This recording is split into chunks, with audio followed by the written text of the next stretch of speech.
आप वहां पर जाकर देख सकते हैं। तो ज्यादा टाइम न वेस्ट करते हुए चलिए इस वीडियो को शुरू करते हैं। तो कहानी की शुरुआत में हम कज़ुमा और अयानो को देखते हैं, जिन पर एक मैजिक यूजर अटैक कर रहा होता है, जिस पर कज़ुमा बड़ी आसानी से उस आदमी को हरा देता है। इसके बाद अयानो अपने स्कूल जाती है, जहां पर उसे पता चलता है कि उनके स्कूल के एक लड़के जिसका नाम उतामी होता है, उसके पास मैजिकल पावर्स है, जिससे वो लड़कियों को ब्लैकमेल कर रहा है। जिस पर अयानो अपने दोस्त की उस लड़के को पकड़ने में मदद करती है। जिसके बाद अयानो सूचीबाना से मिलने जाती है, जो कि एक डिटेक्टिव थी और कुनागी क्लैन के लिए काम करती थी। और सूचीबाना अयानो को बताती है कि हाल ही में टोक्यो सिटी के अंदर अचानक से मैजिक यूजर की तादाद काफी बढ़ गई है, जो काफी अजीब बात थी। इसलिए सूचीबाना अयानो को इस केस की इन्वेस्टिगेशन करने को कहती है। इसी बीच हम कज़ुमा को देखते हैं, जो सूचीबाना के एक ऑफिसर के साथ एक मेज की इन्वेस्टिगेशन कर रहा होता है,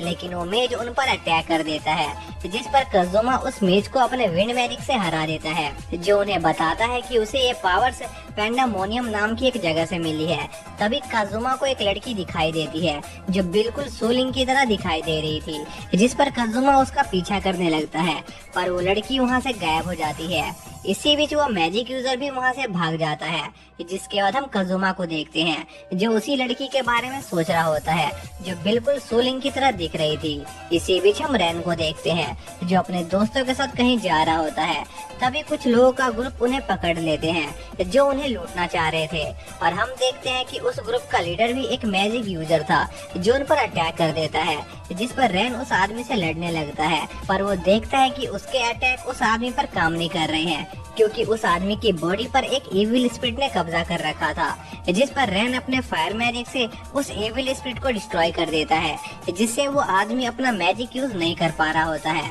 और उसके साथी उसे छोड़कर वहाँ से भाग जाते हैं। जिस पर वो आदमी अपनी जान बचाने के लिए रैन को पेंडामोनियम की सारी इन्फॉर्मेशन देता है कि पेंडामोनियम एक ऑनलाइन गेमिंग प्लेटफॉर्म है, जिससे उन्हें ये पावर्स मिली है और उन्हें पॉइंट्स हासिल करने के लिए दूसरे प्लेयर्स को मारना होता है, जिससे उन्हें पॉइंट्स मिलते हैं और वो अपना रैंक अप कर सकते हैं। और साथ ही वो आदमी रैंक को पेंडामोनियम की लोकेशन भी बताता है, जो उस सिटी की सबसे बड़ी बिल्डिंग पर मौजूद था। जिस पर रैन अपने दोस्तों के साथ वहाँ पर जाता है, जहाँ वो देखता है कि पेंडामोनियम एक पावरफुल स्पेल से ढका हुआ है, जिसे रैन तोड़ नहीं पा रहा था। जिस पर रैन कज़ुमा की मदद लेने के लिए वहाँ से जाने लगता है, पर पेंडामोनियम के बॉस को रैन के बारे में पता चल जाता है और वो उसे पकड़ लेते हैं। इसी बीच हम कज़ामा को देखते हैं, जो कुनागी क्लैन की एक मीटिंग को अटेंड करने आया होता है, जहाँ वो लोग पेंडामोनियम के बारे में बातें कर रहे होते हैं, पर कज़ुमा को इसमें कोई इंटरेस्ट नहीं होता है और वो वहाँ से जाने लगता है। तभी अयानो को रैन के दोस्तों का कॉल आता है,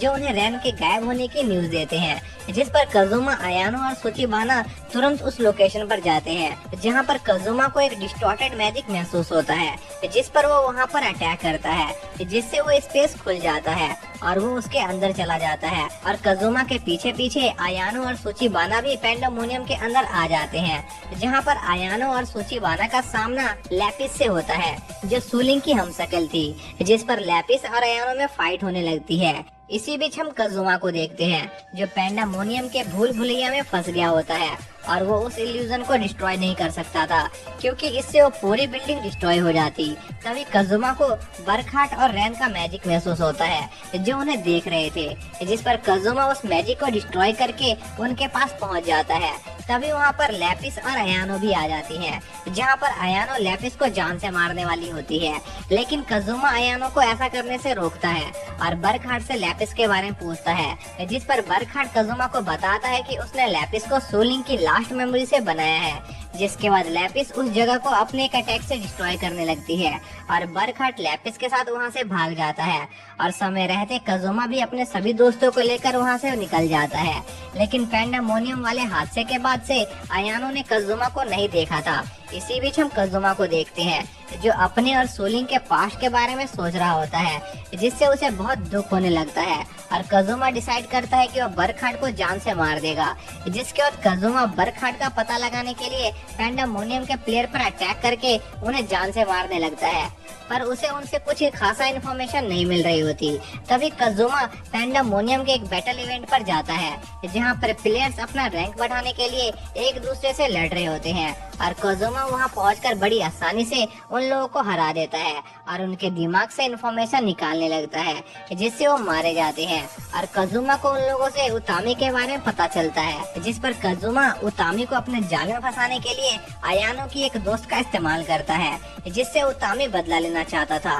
पर सूचीवाना के लोग उस लड़की को प्रोटेक्ट कर रहे होते हैं, जिस पर कजुमा उन लोगों पर अटैक करके उन्हें हरा देता है, जिससे उतामी उस लड़की को कंट्रोल कर लेता है और कजुमा उतामी की मदद से पैंडेमोनियम की लोकेशन का पता लगा लेता है। इसी बीच हम अयानो को देखते हैं, जिसे कजुमा के इन सारे क्राइम्स के बारे में पता चलता है, जिस पर रैन और अयानो कजुमा को रोकने के लिए निकल जाते हैं, जहां पर वो देखते हैं कि पैंडेमोनियम के सारे प्लेयर्स पॉइंट्स के लिए आपस में लड़ रहे हैं। तभी आधी रात का समय हो जाता है और पैंडेमोनियम के सभी प्लेयर्स मॉन्स्टर में ट्रांसफॉर्म होने लगते हैं और पैंडेमोनियम की तरफ जाने लगते हैं, जहां पर कजुमा उनका इंतजार कर रहा होता है। जिसके बाद कजुमा बड़ी बेरहमी के साथ उन सभी मॉन्स्टर को मारने लगता है। इसी बीच वहाँ पर अयानो और रैन आ जाते हैं, जो कजुमा को शांत करने की कोशिश करते हैं, पर कजुमा अपने बदले की आग में अंधा हो गया होता है और उनकी कोई बात नहीं सुन रहा होता है, जिस पर अयानो कजुमा को रोकने का फैसला करती है और उससे फाइट करने लगती है और कजुमा को काफी अच्छी टक्कर दे रही होती है, पर कजुमा को अयानो के अटैक से कोई फर्क नहीं पड़ रहा होता है। तभी अयानो सेक्रेट क्रिम्सन फायर को समन करने में कामयाब हो जाती है और एक ही अटैक में कजुमा को हरा देती है, जिससे कजुमा वापस से होश में आ जाता है। तभी पैंडेमोनियम वहाँ मौजूद सभी मॉन्स्टर की स्पिरिट को अब्सॉर्ब करने लगती है, जिससे एक बड़ा मैजिक सर्कल क्रिएट होने लगता है, जिस पर कजुमा और उसके दोस्त बरखाट को रोकने जाते हैं, पर वहाँ पर सिर्फ लैपिस और अयानो के ब्रेन वो साथ ही मौजूद होते हैं। तभी लैपिस उतामी को जान से मार देती है, जिससे बरखाट का रिचुअल कंप्लीट हो जाता है और वहाँ पर एक पोर्टल खुलने लगता है, जिससे डीमन किंग बेलियल वहाँ पर आने वाला होता है, जो प्रिंस ऑफ हेल में से एक था, जिस पर कजुमा लैपिस को रोकने की कोशिश करता है, पर वो उस पर अटैक नहीं कर पा रहा होता, क्योंकि लैपिस को देखकर कजुमा को सोलिंग की याद आ रही थी, जिस पर अयानो लैपिस को रोकने का फैसला करती है, पर अयानो के दोस्त उसका रास्ता रोक रहे होते हैं, जिस पर कजुमा अयानो के दोस्त को लैपिस के काबू से छुड़ा लेता है और अयानो और लैपिस की बैटल होने लगती है, जहां पर अयानो और कजुमा एक साथ मिलकर लैपिस को हराने में कामयाब रहते हैं। तभी वो बिल्डिंग डिस्ट्रॉय होने लगती है, क्योंकि अंडरवर्ल्ड का गेट खुल गया था और बेलियल वहां पर आने वाला था, जिस पर कजुमा अपने सभी दोस्तों को उस बिल्डिंग से लेकर निकल जाता है। लेकिन कजुमा के पास बेलियल को हराने जितनी पावर्स नहीं थी, इसलिए वो अयानो और रैन को भी उसकी मदद करने को कहता है, जिस पर वो तीनों अपनी फुल पावर से एक साथ उस पोर्टल पर अटैक करते हैं, जिससे वो पोर्टल डिस्ट्रॉय हो जाता है और बेलियल वहाँ नहीं आ पाता है। तभी वहाँ पर बरखाट आ जाता है, क्योंकि वो उनकी पावर से काफी शॉक हो गया था, जिस पर कजुमा बरखाट से पूछता है कि सोलिंग के आखिरी इमोशन क्या थे, जिस पर बरखाट कजुमा को बताता है कि सोलिंग उसे जान से मारना चाहती थी, जो सुनकर कजुमा काफी टूट जाता है। तभी वहाँ पर कजुमा के डैड आ जाते हैं, जिसे देखकर बरखाट वहाँ से भाग जाता है और इसी के साथ ये पार्ट यहीं पर एंड हो जाता है।